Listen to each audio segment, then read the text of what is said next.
নবুয়তের 11 বছর 26শে রজবের দিবাগত রাতে, তার মানে হচ্ছে 27শে রজবে বিশ্বনবী মুহাম্মদ রাসূলুল্লাহ সাল্লাল্লাহু আলাইহি ওয়াসাল্লামকে আল্লাহ তাআলা তার একান্ত কাছে নিয়ে গিয়েছেন।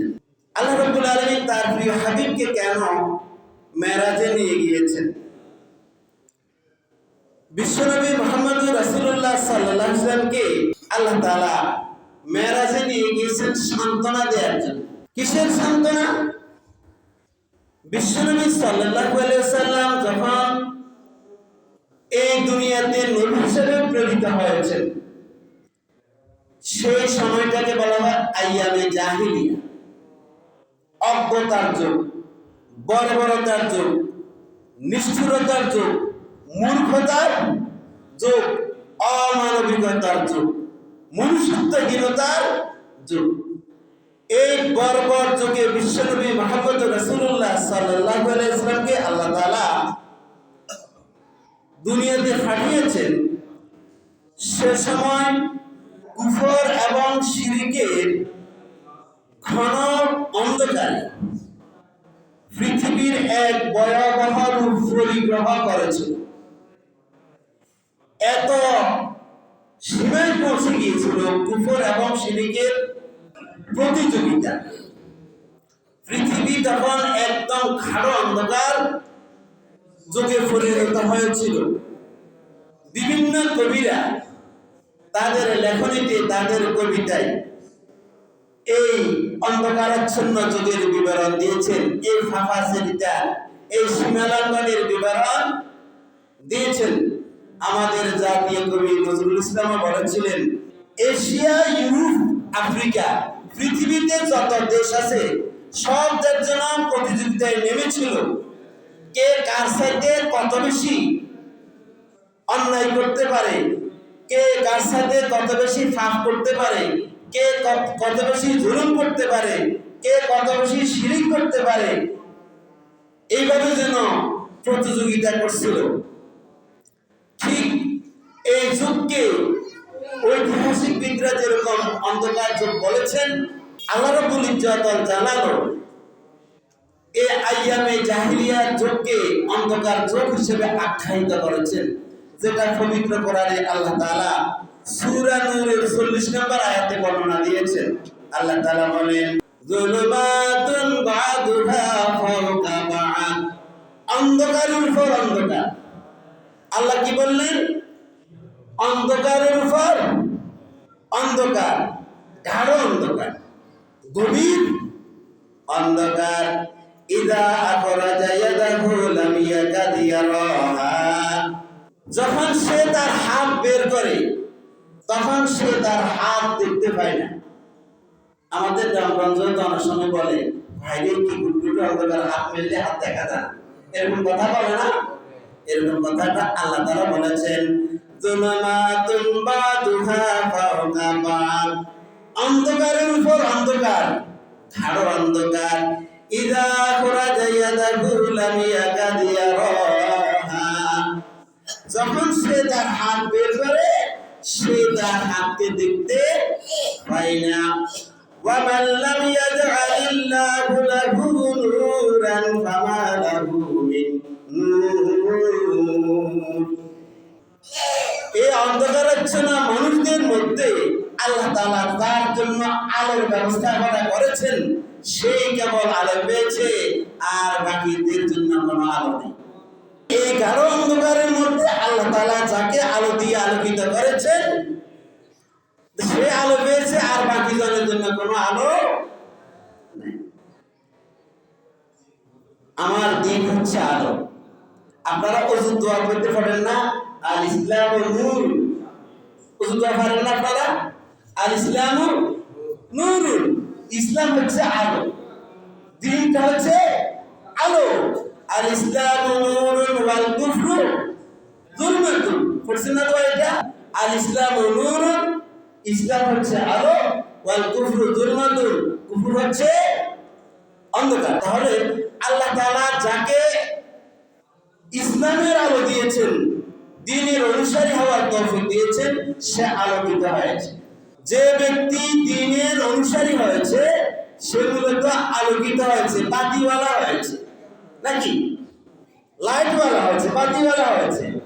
আর যে ব্যক্তি কুফুরের মধ্যে রয়েছে তার কাছে কোনো বাতি নাই, সে তিমির অন্ধকারের মধ্যে রয়েছে, গাঢ় অন্ধকারের মধ্যে রয়েছে। আমরা যে যত বেশি দিনকে ধারণ করি সে তত বেশি আলোওয়ালা, সে তত বেশি বাতিওয়ালা, সে তত বেশি আলোকিত। আর যে ব্যক্তি দিনকে আমরা ধারণ করি না, যে কম ধারণ করি, সে ব্যক্তি অন্ধকারের মধ্যে রয়েছে। যার মধ্যে দিন রয়েছে তার মধ্যে বাতি রয়েছে, আলো রয়েছে। আর যার মধ্যে দিন নাই সে ব্যক্তি অন্ধকারের মধ্যে রয়েছে। বিশ্বনবী মুহাম্মদ রাসূলুল্লাহ সাল্লাল্লাহু আলাইহি ওয়াসাল্লামকে এই তিমির অন্ধকারের মধ্যে, এই গাঢ় অন্ধকারের মধ্যে আল্লাহ তাআলা বাতি দিয়ে পাঠিয়েছেন। যাও মুহাম্মদ সাল্লাল্লাহু আলাইহি ওয়াসাল্লাম, বিশ্ববাসী এক গাঢ় অন্ধকারের মধ্যে রয়েছে, আমি তোমাকে আলো দিয়ে, আমি তোমাকে বাতি দিয়ে পাঠালাম, তুমি প্রত্যেককে বাতি ধরিয়ে দাও, আলো ধরিয়ে দাও, প্রত্যেককে তুমি আলোকিত করো, এই ধরা থেকে, দুনিয়া থেকে, পৃথিবী থেকে অন্ধকারকে দূরীভূত করে দাও। বিশ্বনবী মুহাম্মদ রাসূলুল্লাহ সাল্লাল্লাহু আলাইহি ওয়াসাল্লাম আল্লাহ রাব্বুল ইজ্জত ওয়াল জালালের কাছ থেকে নবুয়ত প্রাপ্ত হয়েছেন, মানে আলো পেয়েছেন। কি পেয়েছেন? আলো পেয়েছেন। সে আলো নিয়ে প্রতিটি অন্ধকারাচ্ছন্ন মানুষের ধারে ধারে গিয়ে বললেন, ভাই তুমি তো অন্ধকারের মধ্যে রয়েছ, আসো আমার কাছে আলো আছে, তুমি আমার কাছ থেকে আলো নিয়ে জীবনটাকে আলোকিত করো, জীবনটাকে আলোকিত করো। কিন্তু সেই জ্ঞান পাখি, সে মূর্খ, সে অধম, সে অজ্ঞ, সেই নরাধম, বিশ্বের বাদ লোক, অধিকাংশ লোক এই আলোওয়ালাকে চিনতে পারে নাই, এই বাতিওয়ালাকে চিনতে পারে নাই, বিশ্বনবী মুহাম্মদ রাসূলুল্লাহ সাল্লাল্লাহু আলাইহি ওয়াসাল্লামকে চিনতে পারে নাই, বিশ্বনবী সাল্লাল্লাহু আলাইহি ওয়াসাল্লামকে বুঝতে পারে নাই। তার কাছ থেকে তারা অনেকেই, বেশিরভাগ লোকই আলো গ্রহণ করতে পারে নাই, নিজেদের জীবনকে আলোকিত করতে পারেনি। বিশ্বনবী সাল্লাল্লাহু আলাইহি ওয়াসাল্লাম কত সুন্দরভাবে তাদেরকে বুঝিয়েছেন যে বিষয়গুলো আল্লাহ রাব্বুল আলামিন পবিত্র কোরআনে বলে দিয়েছেন। আল্লাহ নবী সাল্লাল্লাহু আলাইহি ওয়াসাল্লাম বলেন, আমি তোমাদেরকে আলোর পথ দেখাচ্ছি আর তোমরা কেন অন্ধকারের দিকে দৌড়াদৌড়ি করছো? বাবা, তোমরা যাদের পূজা অর্চনা করছো, আলাকুম আরজুলুন ইয়ামশুনা বিহা, তোমাদের এই দেবদেবীর কি হাঁটার মতন পা আছে? ওদের তো দেবদেবীর পা আছে না? আছে তো, কিন্তু ওই পা দিয়ে হাঁটতে পারেনি। কথা বলেন, দেবদেবী তাদের যে পা আছে ওই পা দিয়ে হাঁটতে পারেনি, পারে না। বিশ্বনবী বলছেন, আলাকুম আরজুলুন ইয়ামশুনা বিহা, তোমাদের এই দেবদেবীর হাঁটার মতন পা আসেনি? আম লাহুম আইদি ইয়াবতাসুনা বিহা, ধরার মতন কোন হাত আসেনি? আম লাহুম আয়ুনুন ইউবসিরুনা বিহা, এবং তাদের দেখার মতন কোন চোখ আসেনি? অর্থাৎ তাদের দেখার মতো কোন চোখ নেই। আম লাহুম আযানু ইয়াসমাউনা বিহা, এবং তাদের শোনার মতন কোন কান নেই।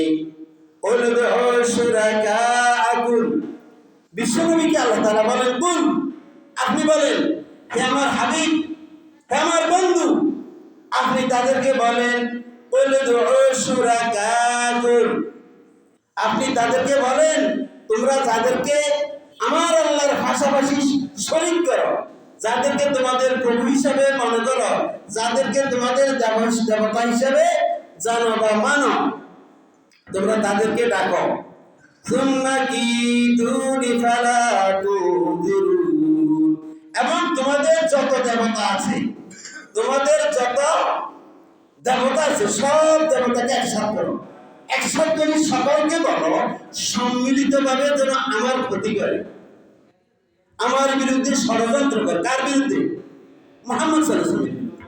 মুহাম্মদ সাল্লাল্লাহু আলাইহি ওয়াসাল্লামকে আল্লাহ তাআলা শিখিয়ে দিয়েছেন, হে আমার নবী, হে মুহাম্মদ, হে আমার দোস্ত, আপনি তাদেরকে বলেন, তোমরা যাদেরকে তোমাদের দেবতা মনে করো সব দেবতাকে ডাকো, একসাথ করো, একসাথ করি তাদেরকে বলো আমার যেন ক্ষতি সাধন করে, এবং আমাকে যাতে করে একটু সুযোগও না দেয়, একটু সুযোগও না দেয়। এখন দেবতার সবগুলোকে একসাথ করি, বিশ্বনবী সাল্লাল্লাহু আলাইহি ওয়াসাল্লাম যদি কোনো ক্ষতি করতে বলে তার একটা ফসল নাড়াইতে পারবে? পারবে না। অর্থাৎ কেন বলেছেন? এই দেবদেবীগুলোর অসারতা বোঝানোর জন্য বিশ্বনবী সাল্লাল্লাহু আলাইহি ওয়াসাল্লাম এই কৌশল অবলম্বন করেছেন এবং বিশ্বনবী সাল্লাল্লাহু আলাইহি ওয়াসাল্লামকে আল্লাহ তাআলা সেটা শিখিয়ে দিয়েছেন।